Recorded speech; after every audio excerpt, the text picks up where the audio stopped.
We are on the doorstep of the festival of joy, of the festival of Sukkot, which is called Zman Simchasenu, the time of our joy in the prayers.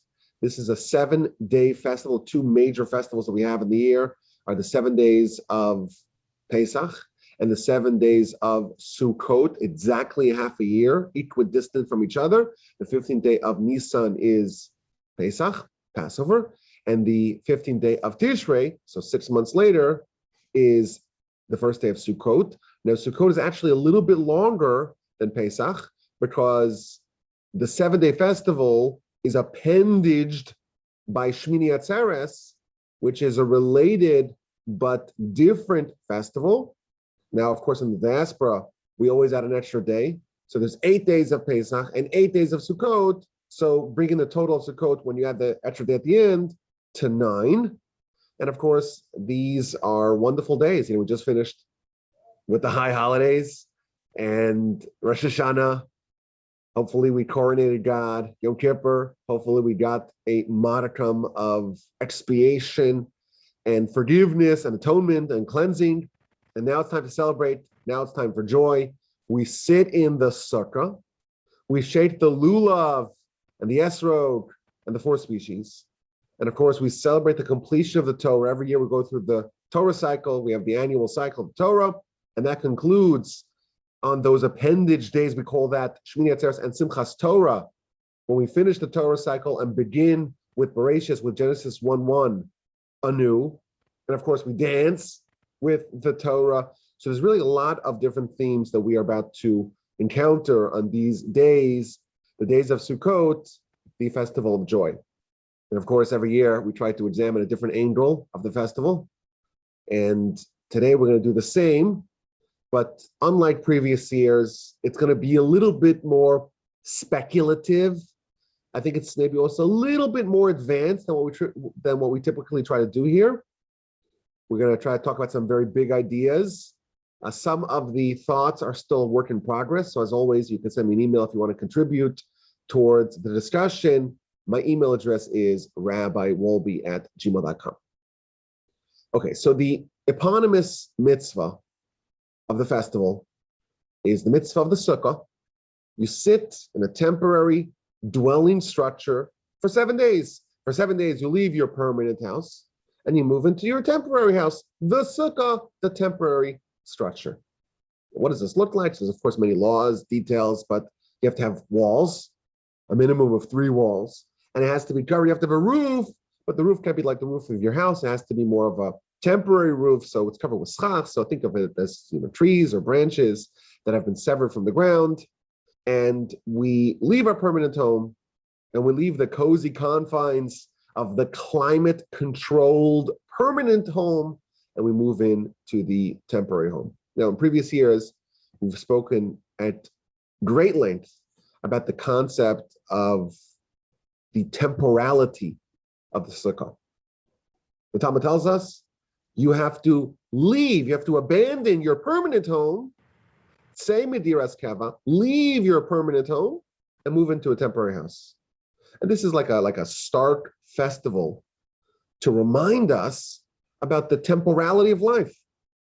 The actual challenge at the heart of our life is the choice of what we're going to do with our life. What are we going to prioritize? What are we going to strive for?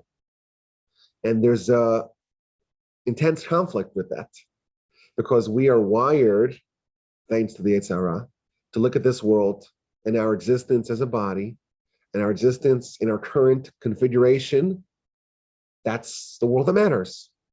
And the whole idea of the soul is like a fuzzy idea. I don't know, do I have a soul or not? And what happens after I die? That's all mysterious and spiritual and abstract. And the Torah is there to make us kind of combat that perspective by thinking about the soul as being primary. That's our eternal self. The world of our soul is our eternal life. And we shouldn't get distracted by the temporary life and lose focus of what we're really here for. It doesn't make sense to abandon a life of eternity in exchange for 70, 80 years or so, if we're lucky. And that's so important. That's the centerpiece, so to speak, of our spiritual life and our spiritual agenda. And therefore, we have to have 7 days where we take even our existence here and make it deliberately more temporary by leaving our permanent house and moving into our temporary house and reminding ourselves that our whole life really here is just temporary. And we're here to try to kind of fuel a journey to Olam Haba, to the spiritual world, which is indeed our permanent life. 7 days you spend Sukkot, and exactly 6 months later, equidistant, we have another 7-day festival. And the centerpiece of that festival, the eponymous mitzvah of that festival, is Chag HaMatzos, matzah. Of course, this is the exact same theme. It is nutrition devoid of any pizzazz, devoid of any excitement. It's just there to fuel the journey. You don't care about how it tastes. It has no appeal. It's not exciting. It'll get you to where you need to go. And therefore, we have these 2 festivals spread out throughout. We really dwell on the subject because it is the epicenter of our spiritual agenda. That's what we've spoken about in the past. Today, I want to approach the festival and its central mitzvah from a different angle. The Torah tells us, this is Leviticus 23:43, Parshas Emor, which talks about all the festivals. Basukos teshvu shivas yamim. You should sit in the sukkah for 7 days. Everyone amongst you, the entire nation, should sit in the sukkah for 7 days. And why? So the following verse tells us, L'man yedu dorosechem, in order that your generations shall know, ki basukos hoshaftis b'nei Yisrael, that the Almighty made us dwell in Sukkos, in temporary houses, in booths, during the Exodus. During the Exodus, the Almighty made us sit in a sukkah. And therefore, now, thousands of years later, we still sit in a sukkah for 7 days, like the Torah tells us. So we should remember, and our generations should know that when we left Egypt, the Almighty placed us in a sukkah. So why do we sit in a sukkah, dwell in a sukkah, leave our temporary home, leave our permanent home, so to speak, permanent? Of course, it's still temporary. It's only 70 years permanent. But leave our quote-unquote permanent home, move into the temporary home. Why? To remember, all our generations know that during the Exodus, the Almighty made us in a sukkah as well. And therefore, it is important to remember that, and to perpetuate that. And therefore, we do that for 7 days. What exactly is the nature of those Sukkos, Sukkahs that we dwelled in after the Exodus? So you look at Rashi's commentary on that same verse in Leviticus. Rashi says 2 words: Anane hakavod, clouds of glory. What does it mean that the Almighty made us a sukkah to dwell in during the Exodus? That's not a literal sukkah, like what we have, a structure made of some material with a covering on top. Oh no, that's a reference to clouds of glory. Anane kavod, clouds of glory. Now, to be fair, it's a dispute in the Talmud. According to one opinion, it's referring to actual booths, actual sukkahs. According to second opinion, it's referring to a more metaphysical sukkah, enclosure, that the Almighty enveloped us in clouds of glory during the Exodus. But Rashi here sides with the opinion of the Talmud that the mitzvah of the sukkah is to commemorate and to be emblematic of the clouds of glory that enshrouded us after the Exodus. So for 7 days, we depart our permanent home to remember the clouds of glory. That's obviously very important. And what exactly are these clouds of glory, and what messages they are imparting within us? That's the subject we're trying to ponder today. Okay, so where do we read about these clouds of glory? So if you look at the Exodus story, right after the Exodus. The Torah tells us, this is 1321 of the book of Exodus. The Almighty went before the Jewish people by day with a pillar of cloud to show us the way to go, and at night with a pillar of fire to illuminate before us. And there was never a time that we didn't have either the cloud of day or the fire of night. We were always kind of protected by this divine enclosure, a cloud by day, a fire at night. Now, the commentaries tell us that these were not ordinary clouds that carry rain that we see in our sky. These were completely spiritual clouds with all kinds of miraculous properties. In fact, the Talmud tells us that there were 3 miracles ever present in the wilderness for 40 years. And they came in the merit of 3 great leaders of our nation who happened to be siblings. Who are they? Miriam, Aaron, and of course, the youngest brother, who towered above them all, Moshe. These are the leaders of the Jewish people. Miriam's she's the female prophetess, we're told. Aaron, he's the Kohen Gadol, the high priest. And Moshe, these are 3 siblings, and each one of them, in their merit, brought us a miracle. How so? We had a well of water following us in the wilderness, and that's how we drank water. And that came in the merit of Miriam. And we had manna falling from heaven for 40 years, and that came in the merit of Moshe. And we had clouds of glory that enshrouded us, and that is in the merit of Aaron. Now, if I told you that there's manna falling from heaven, you would say, okay, that's a miracle. That's a miracle. A whole nation, to feed a nation, billions and billions served. That's what you would need to feed a nation, 3 meals a day, a nation comprised of millions of people, for 40 years. That's a miracle. If there's a miraculous water wellspring that's just following the nation, well, that's a miracle. Clouds, I've seen clouds. I've never seen any manna, but clouds I've seen. Why is this such a great miracle? So when you open up the Midrash, you find some amazing things about these clouds. First of all, it wasn't just one cloud, we're told in the Midrash. It was a sandwich, a cloud sandwich. The nation was completely surrounded by clouds. There's a cloud beneath them. There's a cloud above them. There's one cloud in every direction, so 4 around them. So they're in a cloud cube of 6 clouds, kind of isolated and hermetically sealed from the environment around them. And there was a 7th cloud that was like a scout going ahead and clearing the path for the nation. And it made the topography uniform. If there was a mountain in their way, it would flatten the mountain. That's pretty cool. If there was a valley, it would fill the valley. It would make that the trek was completely easy. If there were dangers like snakes or scorpions, which are quite prevalent in the desert, it would kill them. According to the Midrash, it left only 3 mountains.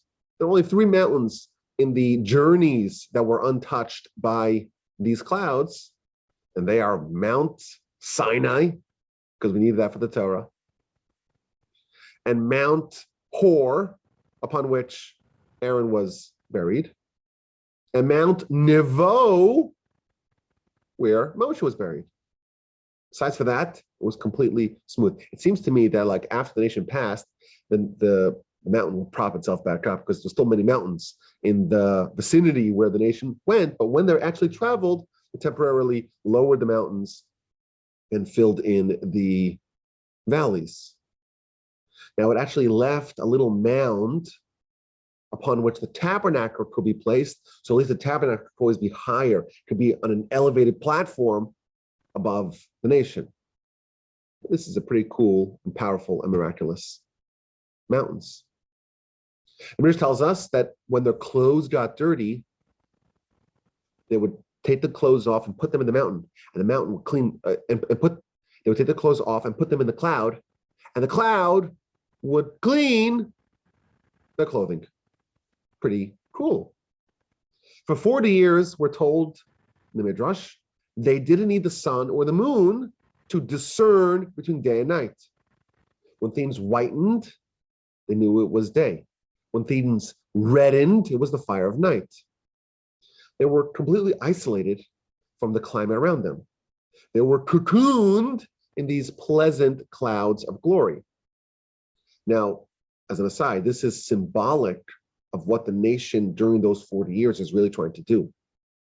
The Almighty is going to remove any distractions and tend to all their needs, so that way they could study Torah and they could spend 40 years absorbing and integrating and digesting the messages of the Torah without any impediments, without anything blocking them. In fact, the Midrash tells us that the plan originally was to leave Egypt, make a quick pit stop at Sinai, and to hustle over to the land. If you look at a map, Egypt and the land of Israel are very close. Yet it took him 40 years. Says the Midrash, why? You get to Israel, everyone's got to figure out accommodations, everyone's got to find a place to live, everyone's got to start planting vineyards and orchards and fields. When will they ever study Torah? So the Almighty created this artificial time in history where the nation has all their needs covered. There's no need that you have to work hard to get. Your food, it just rains down from heaven. Your water, well, there's just a miraculous well following you. Your clothing, you don't need to deal with that. Your shoes grew with you, the verse tells us. Everything's taken care of. You have Moshe, and he's there. And 24 hours a day, everyone's studying Torah. That's what they're doing. And the nation is absorbing the messages of Torah so deeply into our bones that even when we forget the Torah later, and we come back to it, if we are so fortunate, we feel like we're coming home. It became so deeply embedded into the soul of the nation because they spent 40 years really absorbing it completely. And the Almighty is kind of blocking out anything else that might distract us. And this environment, this artificial environment, by these clouds of glory, kind of symbolizes this idea you're completely cordoned off, sequestered from the rest of humanity and the rest of the nonsense of this world for 40 years. Study Torah. Everything that you need is covered. As an aside, a lot of the skeptics ask the following question: how could the Torah be true? If the nation traveled for 40 years in the wilderness, where are all the whiskey bottles? And where are all the leftover food? And where's the physical remnant, so to speak, the physical artifacts that they would have left in the wilderness? So first of all, it's not such a good question, because if you know how the desert works, if there is an encampment and 40 years later, there's enough wind and chaos, so to speak, in the environment that you won't even find the encampment 40 years later. But we have to remember, the Torah is telling us that this is a very artificial, by our standards, maybe by the heavenly standards, this is quite natural, but this is a very artificial kind of living. They're eating manna, and the manna, we're told, they don't need to excrete. Everything you have is perfectly tailored. Nothing has to be, there's no refuse. They're drinking water from a miraculous well. They're surrounded by these clouds. They're kind of cordoned off and sequestered, isolated, siloed off from everything else that happens in a normal way of life. It's a nation kind of suspended between heaven and earth. They're physical, but they're living in this very artificial environment. They're not leaving the trash around. There is no trash. They're not focusing at all on their physical needs. It's 40 years of spiritual immersion. They're living in this kind of hermetically sealed environment. You don't imagine that they would leave much physical remnants. And of course, that is because of the clouds of glory. Thank you, Adam. Thank you, Aaron. The clouds made them invisible to their enemies. if you remember, in Parashas Balak, in the middle of the book of Numbers, Balak is a king of the Moabites, and he conscripts Bilam to go curse the nation. And the verse tells us, this is 22:5 of the book of Numbers, he sent messengers to Bilam. There's a nation that left Egypt, and they covered the land, and behold, he is dwelling opposite me. And I need you to come and curse them, to destroy them, because otherwise they'll destroy us. The commentaries explain that he's sitting, or he's dwelling opposite me. That's not a very clear coordinates of where this nation is. So the commentators explain, he's sitting opposite me. He's here somewhere, but I don't know where he is. Because of these clouds, they rendered us invisible to our enemies. And that's why they were so frightened, because there's this enemy with this invisibility cloak of the clouds, and no one could see them. In fact, if you study very carefully what happened right after the death of Aaron, the very next thing that happens in the Torah is the nation is attacked by Amalek. The Talmud tells us, in the book of Titus, page 9a, that when Aaron died, because these clouds, who had enshrouded us for almost 40 years, they were in his merit, so Aaron dies, the clouds go away. And the nation is suddenly exposed to their enemies. And right away, Amalek swoops in and attacks us. Now, eventually, the Talmud tells us the clouds of glory were restored, the merit of Moshe. But there was this period in time where they were exposed, and that's why they were attacked. Now, these clouds also, they determined, or they signaled the nation's journeys. The verse tells us, this is Bamidbar 9:19, when the clouds ascended from atop of the tabernacle, that's time to move. And you would just follow the cloud. The cloud would tell you where to go. And once it settles on a place, well, that's where you now encamp. These were pretty unbelievable clouds, and they were such a central part of life after the Exodus for 40 years. Of course, once you cross over the Jordan, now we're living as regular, ordinary humans. Still, we have Joshua, prophecy, and all that, but we're kind of removed from that supernatural level of existence. It's time to live as normal, ordinary humans. And therefore, those 40 years are really special. And it's really important for us to remember that. And it makes sense that we spend 7 days in the Sukkah to perpetuate the memory of these clouds and what they did for us in the wilderness. I'll tell you something cool. The Gaon of Vilna,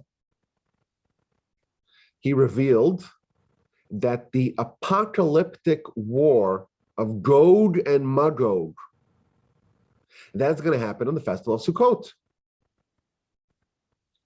In fact, if you look at the prayers that we say on Hoshana Rabbah, which is the last day of Sukkot,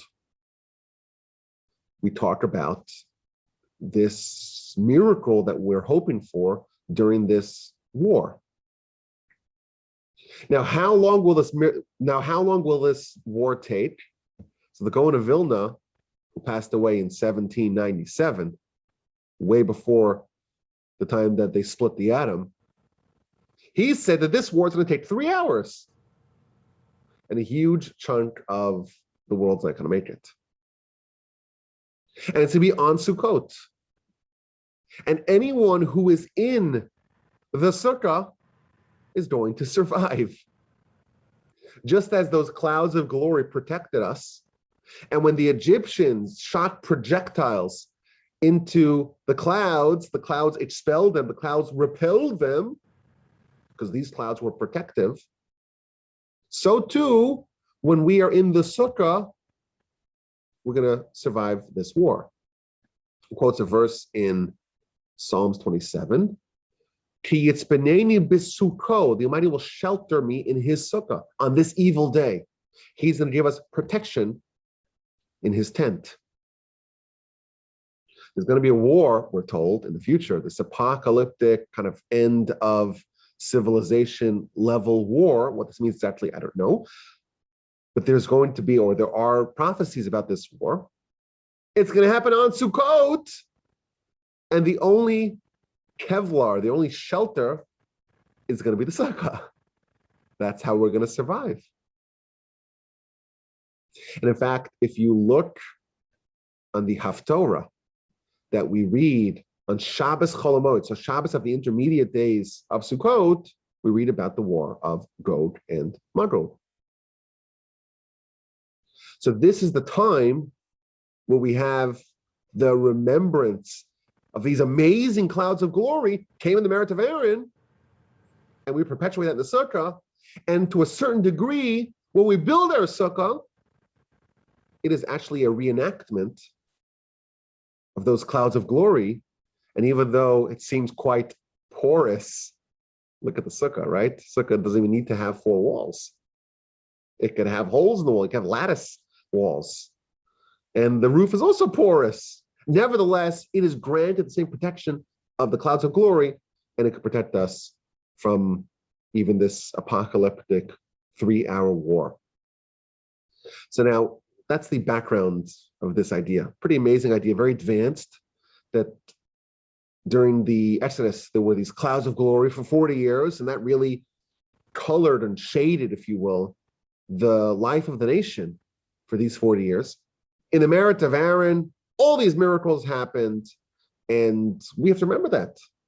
And therefore, the Torah tells us, sit in the Sukkah for 7 days to remember, Laman Yedu Dorosekim, so all your generations shall remember that the Almighty made for us those clouds of glory. There's a lot of questions we have to ask to parse out this subject. What is the idea of clouds of glory? The word kavod, or glory, or honor, is a very important word. What exactly it means and what it portends is, of course, a subject worthy of inquiry. Why specifically was the manna in the merit of Moshe and the well in the merit of the oldest sister Miriam, and the clouds of glory specifically in the merit of Aaron? And why is the festival specifically about the clouds of glory? Why don't we have a manna festival? Wouldn't that be cool? We have a manna festival. Shouldn't we have one of those, or the Wellspring of Miriam festival? But I want to probe this subject with a very famous question, one of the most famous questions on the entire festival. We know that in the Jewish calendar, we believe it's not a linear calendar. It's almost like a calendar that repeats itself. They might have created the world with junctures of time. And therefore, when we go to Pesach, the day of the Exodus, the day of the revelation, the day of the salvation, that is a day, and it always was a day, of salvation. And so if you remember when the angels came to Lot to go take him out of Sodom and Gomorrah, the verse tells us that he was making matzahs.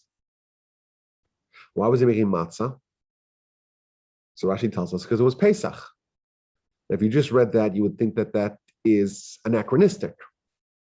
After all, this is before Isaac is born. And this is certainly before Jacob was born.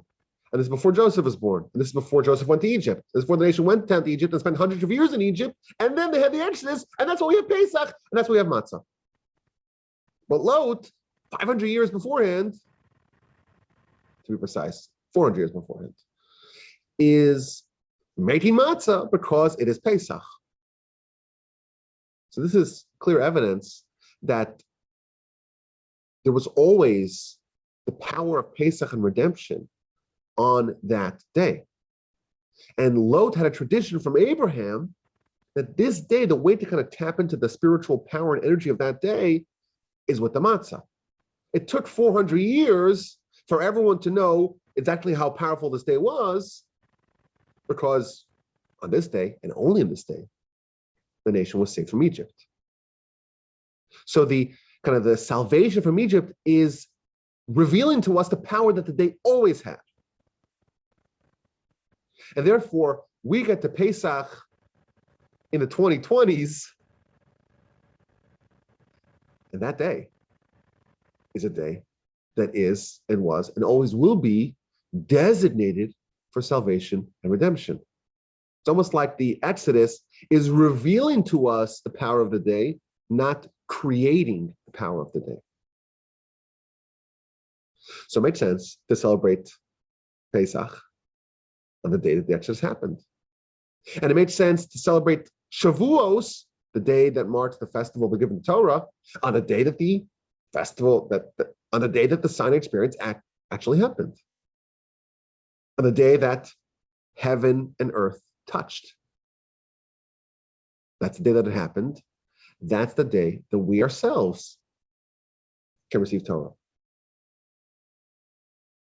Yom Kippur is the day that the Almighty forgave the Jewish people. It's the day of forgiveness.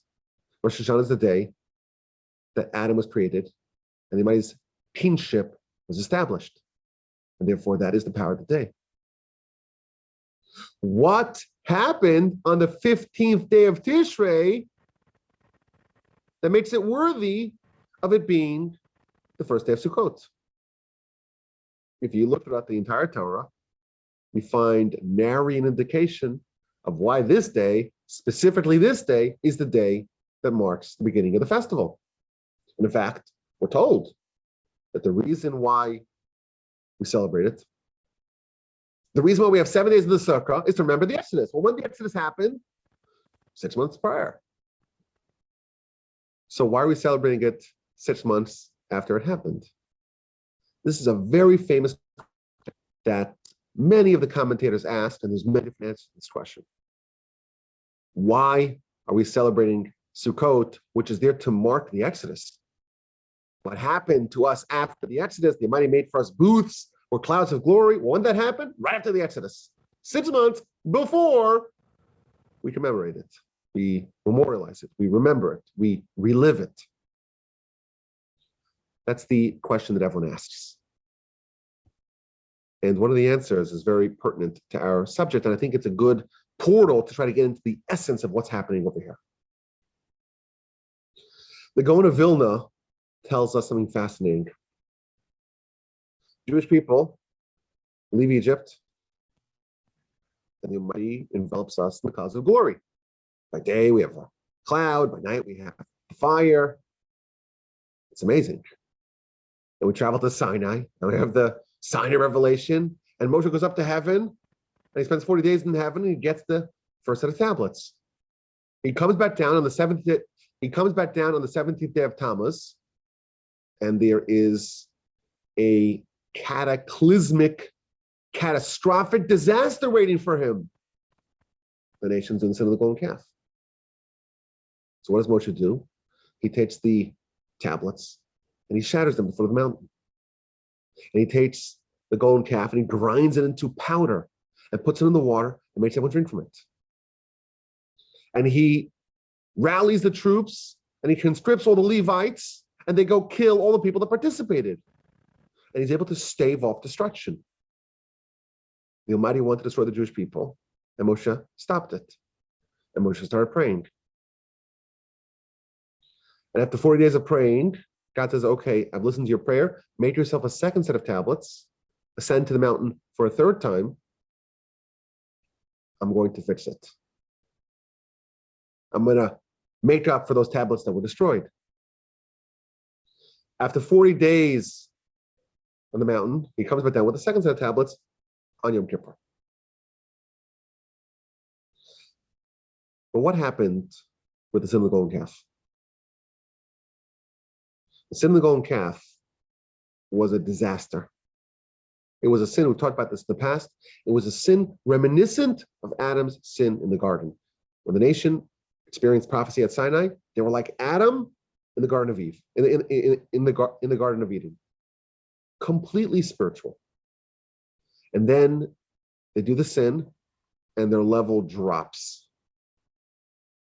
And all the perks that they had previously were stripped away from them. Talmud tells us that each Jew had 2 crowns, one for Nasa, one for Nishma, one for we will listen, and one for we will do, and one for we will listen. They do the sin of the golden calf. And those crowns are stripped off of them. And you know what else they lost? They lost the clouds of glory. The nation is disposed. The clouds of glory that have accompanied them for 50 days from the Exodus to Sinai, and from 40 days from Sinai to the sin of the golden calf. So it's been 90 days, it's been 3 months. Gone. The nation is once again vulnerable and exposed. So Moshe is intervening, and on the first day of Elul, Moshe goes up with a set of tablets to be inscribed by God. After 40 days, the Almighty inscribes on the second set of tablets the identical messages of the first set of tablets, the identical 10 Commandments, and Moshe comes down on Yom Kippur. And what happens the next day? So Rashi tells us in the Torah, the very next day, which is so Yom Kippur is the 10th day of Tishrei. The next day is the 11th day of Tishrei. On the 11th day of Tishrei, Moshe begins the fundraising drive for the tabernacle. And he gives the list of the various different materials we need, the various woods and the various precious stones and the precious metals and various hides and leather, wool. That's day 11 of Tishrei. And the fundraising drive begins right away. Day 12, day 13, fundraising. The Torah tells us that they spent 2 days fundraising. So what's that? Day 10, he comes down. Day 11, he gives the instruction. Day 12, day 13, they fundraise. Day 14, they make an announcement. No more fundraising. We have everything that we need, plus extra. And what did they do on day 15? On day 15 of the month of Tishrei, 5 days after Moshe came down with the second set of tablets, they start building the Mishkan. They start building the tabernacle. The day that marks the beginning of Sukkot coincides with the very same day that the nation began the construction effort of the tabernacle, of the sanctuary of God on earth, as instructed to Moshe. And what happened? The clouds of glory came back. So we got the clouds of glory with the Exodus, and then we lost them 90 days later. And then we lost them 90 days later. And then, after various rounds of intercession, 40 days plus 40 days, plus 5 days, so 85 days later, they start building the tabernacle, and the clouds of glory come back. And therefore, Sukkos marks the time where the clouds of glory were restored to the nation. And that's why it makes a lot of sense for us to once again, at this moment, on this day, sit again in the clouds of glory of our Sukkah to remember that this is the day that we actually got the clouds of glory back after we had lost them with the sin of the golden calf. That is the calculation that Gaon of Vilna makes.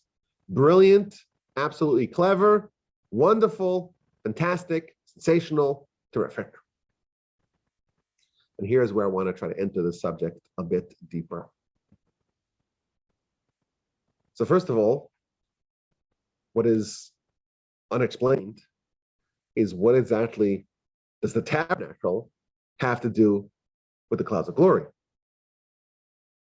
We're told that when the nation started building the tabernacle, that's when the clouds of glory were restored. Not Yom Kippur, but 5 days later, the day that we mark with the festival of Sukkot. What does the tabernacle have to do with the clouds of glory? Number one. Number two, on Yom Kippur, the Almighty forgave the Jewish people. We had tablets 1.0. We lost them. We got tablets 2.0 on Yom Kippur. A day of forgiveness, expiation, atonement, cleansing, purification. But the clouds didn't come back. The clouds just weren't restored. Next day, instruction to build the Mishkan. Next day, and the one that followed, assembling all the parts. The fourth day, the 14th day of Tishrei, that's it, no more work. The 15th day, you start building. Now and only now, the clouds return. Wasn't there complete forgiveness on Yom Kippur? And here's another two questions. These are some of my favorite questions on the subject. Listen to this. Tell me if you like these questions. So we got the clouds of glory. We got them twice, right? With the Exodus. When we left, we got the clouds of glory. And we had it for 90 days. We lost it. And we lost it. And then Tishrei, they were restored in conjunction with the building of the Mishkan, with the building of the tabernacle. And therefore, we have the festival of Sukkot to mark the time that we got the clouds of glory back. So even though we got the clouds of glory back on the 15th day of Tishrei, the initial time that we got them, that was on the 15th day of Nisan. So why do we celebrate the return of the clouds and not the inception of those clouds with the Exodus? And this question kind of has a precedent to it. Because if you think about it, we got the Torah twice as well. When do we get the Torah? On the festival of Shavuos, that's when we got tablets 1.0. That's when the sign of revelation happened. And that's when we got the Torah initially. And then 40 days later, we do the sin of the golden calf, and we lose it. And then it's all restored to us on Yom Kippur. That's when we got the second set of tablets. Yet when do we celebrate the giving of the Torah? On Shavuos, when we got it originally, not on Yom Kippur, when it was restored to us. So there's inconsistency. When it comes to Torah, the festival of the giving of the Torah is marked on the original date of the giving of the Torah. We lost it, we got it back, but we still celebrate the original date. Whereas when it comes to the clouds and the festival that is related to the clouds, i.e. Sukkot, we don't celebrate the original time that we got it, we celebrate the restoration. 2.0. What is happening over here? Are these good questions? I like them a lot. Okay, here's what I want to suggest. This is where I'm getting a little bit into speculation territory. Our nation has many leaders. Of course, the greatest leader we've ever had, and the first leader of the nation with the Exodus is Moshe. But even Moshe comes with Aaron, his sister as well as a leader of the nation. But each one of them has a very different role to play. Moshe is the intermediary between God and the nation. And his job is to bring the divine inspiration from heaven above to us below. So, of course, Moshe is in charge of getting the Torah. Where does he get the Torah from? He goes up to heaven, and he extracts the Torah from heaven and brings it down here. And there's three miracles that happen to the nation. There's the well, there's the clouds, and there's the manna. Which one is Moshe's miracle? It's the manna, because that's what Moshe does. Moshe goes to heaven and brings goodies and goodness and Torah and inspiration and wisdom and all kinds of fantastic gifts from heaven above here. That's what the manna is. Heavenly food showered down by God in the merit of Moshe, because that's what Moshe is. Moshe is like the pipeline connecting these two worlds. But if you think about it, Moshe doesn't really do house calls. The manna drops, it drops down, and it almost like drops down in bulk, and everyone has to leave their tent and go find their manna and bring it to their tent. It's almost like the last mile is not done by Moshe.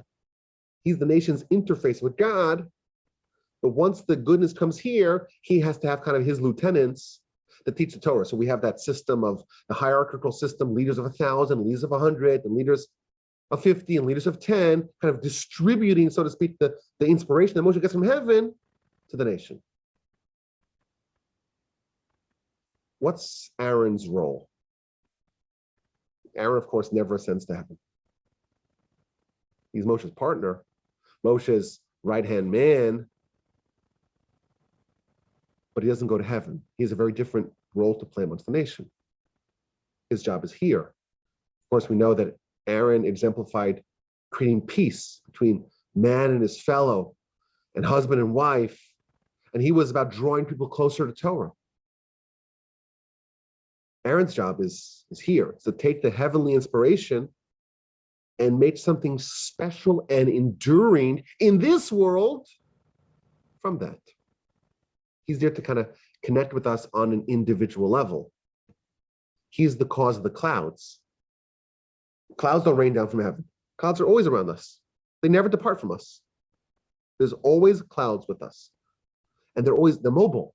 They're following us, so to speak. They're moving with us. They're not from the heaven. It's all in our dimension. It's not like the manna. The clouds are here with us. These two giants played. And then what happened? There was a sin of golden calf. And there was a major adjustment of the portfolio of Moshe versus the portfolio of Aaron. It seems like Moshe's role shrunk a little bit, whereas Aaron's role expanded, was augmented a little bit. So you have Moshe, he gives us the Torah, and he descends from heaven, and it happened twice. Happens really 3 times, but twice with Torah. Sinai, Yom Kippur. And both times he comes bearing tablets. But there's a very big difference and a downgrade of tablets. The first one, the first Sukkos, both the actual stone of the tablets and the inscription on those tablets is the handiwork of God. It's completely godly. The second set of tablets are more of a hybrid. God tells Moshe, you carve the stones. I will inscribe on the stones that you carve, but you do half the work, and I'll do the other half. It's almost like the degree, so to speak, of Moshe pulling down that heavenly inspiration is downgraded. It's less. The kind of Torah that he's bringing from heaven above is a little bit more diluted, shall we say, with physicality, if you will, with human involvement, given that these tablets are not completely the handiwork of God. So if we're going to celebrate the giving of the Torah, it made sense that God, kind of the most intense version of that, when the giving of the Torah was at its zenith, at Sinai, on Shavuos, Luchos tablet 1.0, that has a much higher level.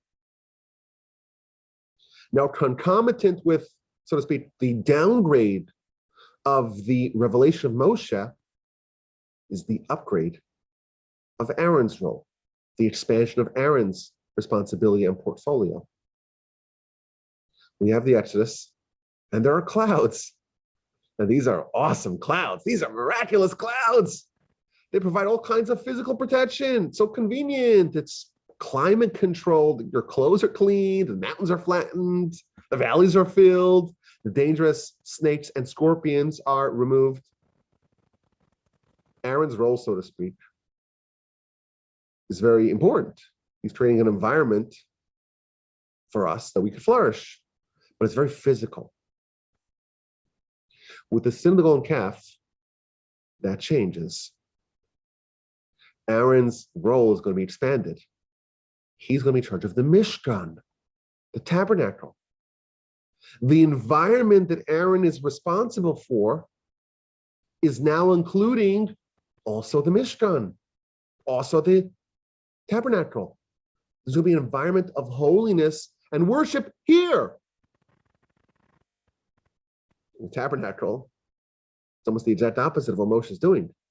Moshe is bringing the heavenly inspiration and bringing it down to us.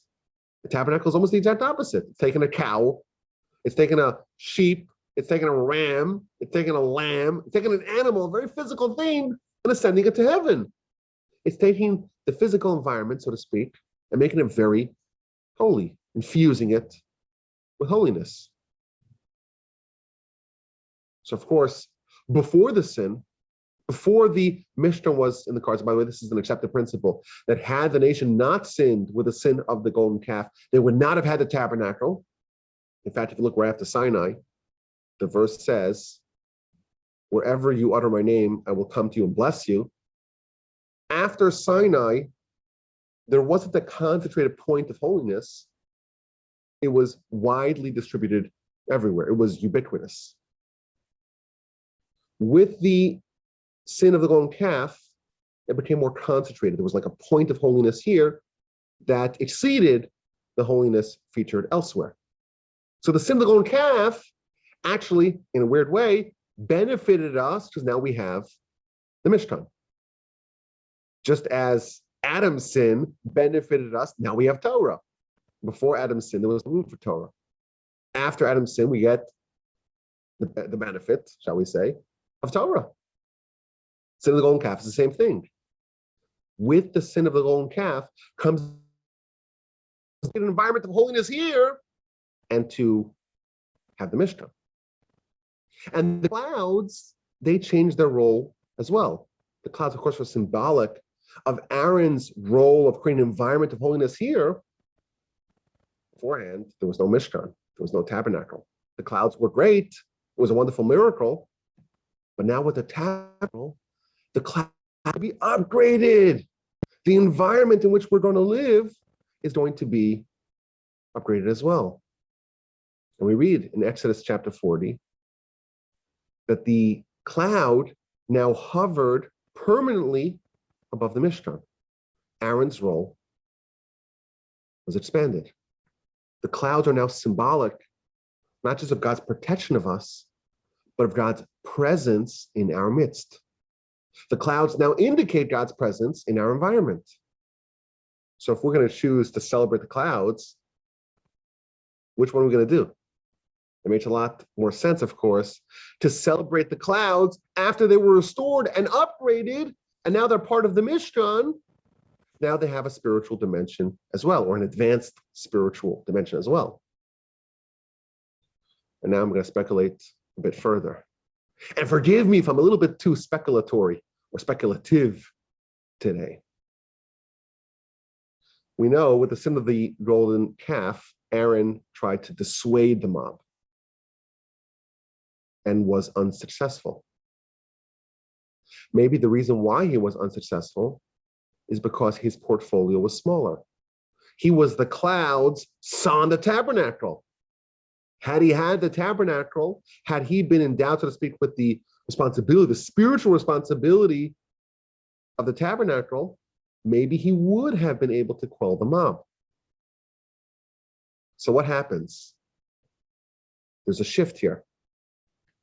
Moshe's role is going to be shrunk in favor, so to speak, of Aaron's role expanded. If you look at the very final verse of the Torah, this is the punctuation, the climax, so to speak, of the eulogy of Moshe. It talks about Moshe's great hand and all the miracles and wonders that Moshe did before the eyes of all of Israel. Says Rashi, what is this grand accomplishment, that final exclamation mark of Moshe's greatness? What did he do in front of the eyes of all of Israel? He shattered the tablets. Moshe's greatest accomplishment was shattering the tablets. Maybe it makes sense now, because by doing that, Moshe is in effect choosing to minimize his own role and to hand off some of his responsibilities to Aaron. The tablets 2.0 plus the Mishkan equals the tablets 1.0. There's going to be less revelation, and that holiness is going to be supplanted by the Mishkan in that environment of Aaron expanding his role. And that indeed takes a lot. That indeed is the greatest testament to Moshe's greatness as a leader, that he's willing to forego his own greatness, so to speak, in favor of what the nation needs, in favor of his brother. There's a lot of speculation here, of course, but the principle, I think, is undisputed. Sukkot, we're told, is a time of joy. A couple of months ago, we did a podcast about joy. And the essence of the idea is that we discovered that joy is the experience of creating harmony amongst opposites. When heaven and earth unite, that's a time of joy. Here, it's almost like Sukkot is the time where the revelation, the Sinaitic, the Mosaic revelation, and the environment that we have over here are united, are at par with each other. That's what the festival is all about. Sukkot is about creating this holy environment, emblematic, symbolic of the clouds of glory brought to us by Aaron, or courtesy of Aaron.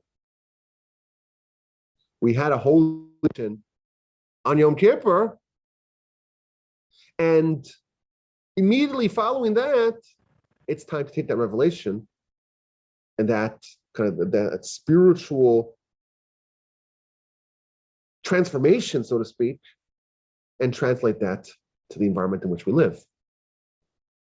Of course, we cannot build a sanctuary, a literal sanctuary, but it's the time to build a sanctuary for God in our heart. So for 7 days, we reenact the clouds of glory. We make the Sukkah, our sages tell us, that they contain the possibility of achieving the same degree of loftiness as the clouds of glory. In fact, if you look at the halacha, the halacha talks about the sukkah almost like it's the temple. You can't forget that we're sitting in God's environment. We have to sit there with trepidation, and we shouldn't say trivial things in the sukkah. We are in the palace of the king. There is an ancient custom to invite what's called the Ushpezin. Have you heard of that? Ushpezin.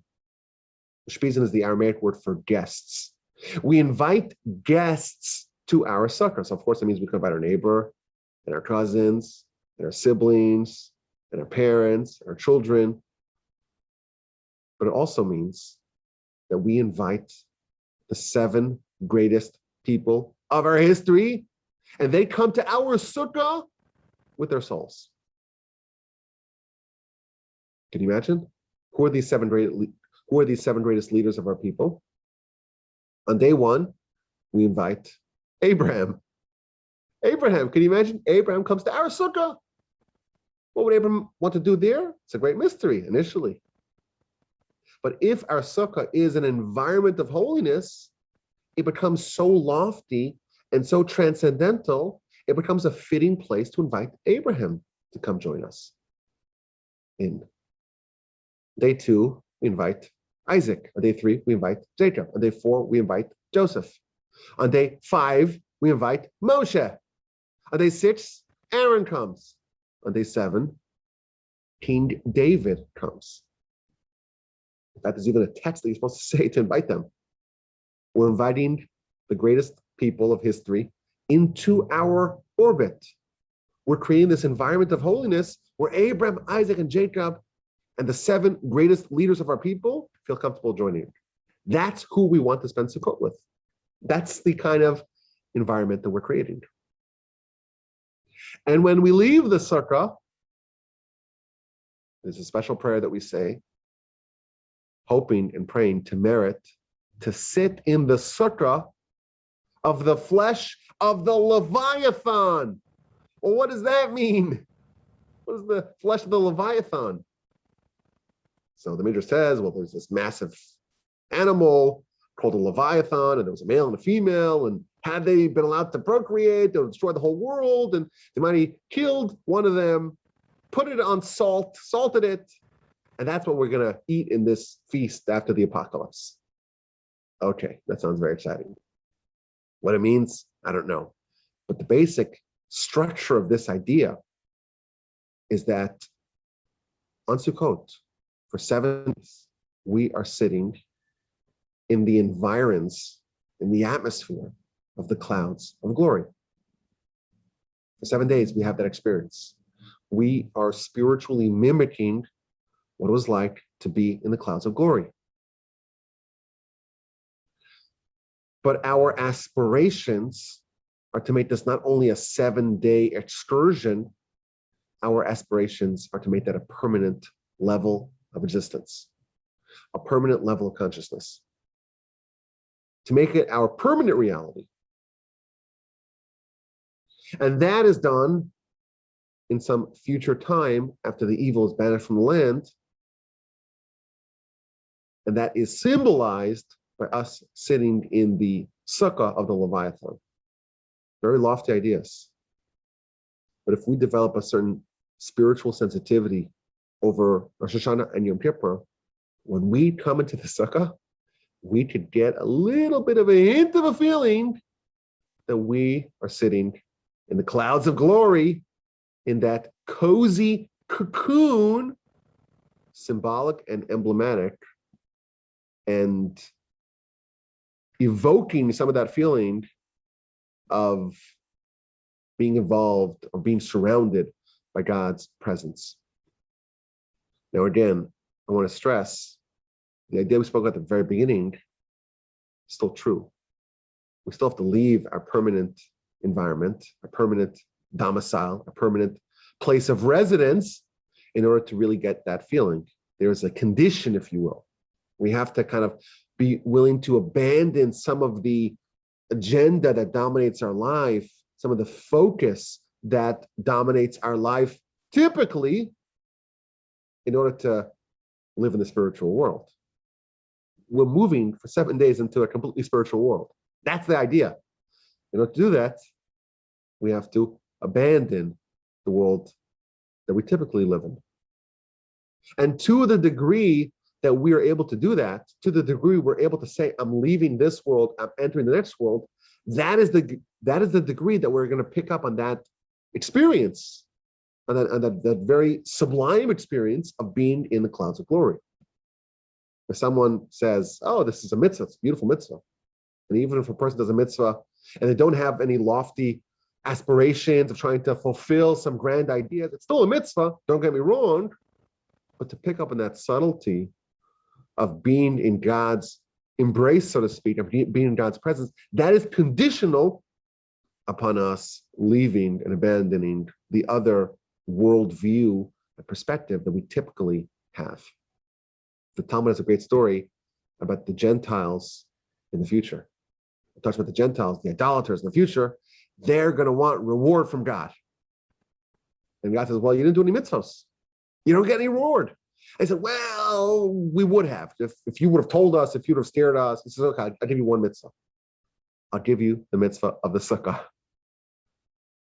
And they might make it so hot, like a Houston roasting Houston September. And the idolaters are going to get out of the Sukkah, and they're going to kick the Sukkah in disgust. And they might as well say, you see, couldn't we keep an easy mitzvah? Cheap mitzvah. It's very inexpensive. It's not so expensive to make a Sukkah. What this is telling us is that even harder than picking up the sublimity of the clouds of glory, like a cloud is something which is very intangible. It's like a subtlety to it. It's not something you could grab in your hand, right? It does have like a spiritual dimension. That demands that our physical orientation, our physical worldview has to be muted, has to be put on the side. And that is very difficult. And that's the dual, so to speak, dual efforts that we're supposed to invest on this day. Leave one world and enter the confines of God, enter the clouds of glory of God, experience the joy of being like in this transcendental world, invite some of the most important people of our history into your sukkah to be your guests. And it's a spiritual experience. and one that can forever change our life. And as we leave, we say, you know what, that was really delightful. I'd love to have more of that. But that's the experience we're trying to tap into on Sukkot. So again, it's very advanced ideas. Typically, we try to stay away from such complex and spiritual ideas at a very practical level. When I picked this subject, I didn't realize where it's going to take us, but it does, I think, create for us a vision or understanding of what is actually happening on this day. What is actually the meaning of the Sukkah? What are these clouds of glory? What changed with the sin of the golden calf? What happened over here at this juncture in history? This was the day that our spiritual environment was upgraded. We got the Mishkan. We start building the Mishkan. And us too today, we have the power to upgrade our spiritual environment as well. And I think it's also noteworthy that the day that we started to build the Mishkan, that's the day that we got the clouds of glory back, or clouds of glory 2.0 back. Not when we finished it. It's almost like after Yom Kippur, we have those days in the middle to kind of assemble all the parts, all the components needed for our new spiritual edifice. And then it's time to build. And you start building on Sukkot. And right away when you start building, you're already upgraded. It's almost like the same idea of Yom Kippur. You start the process of repentance and you're already there. You start building your new spiritual environment, your new spiritual world, and right away, those clouds enshroud you. May we all merit to tap into a little bit of that feeling, that subtle feeling of the holiness and the transcendental, elevated, sublime experience of the Sukkah. May be a time of joy, and may we perpetuate the remembrance and the experience of those clouds of glory. My email address is rabbiwolbe@gmail.com.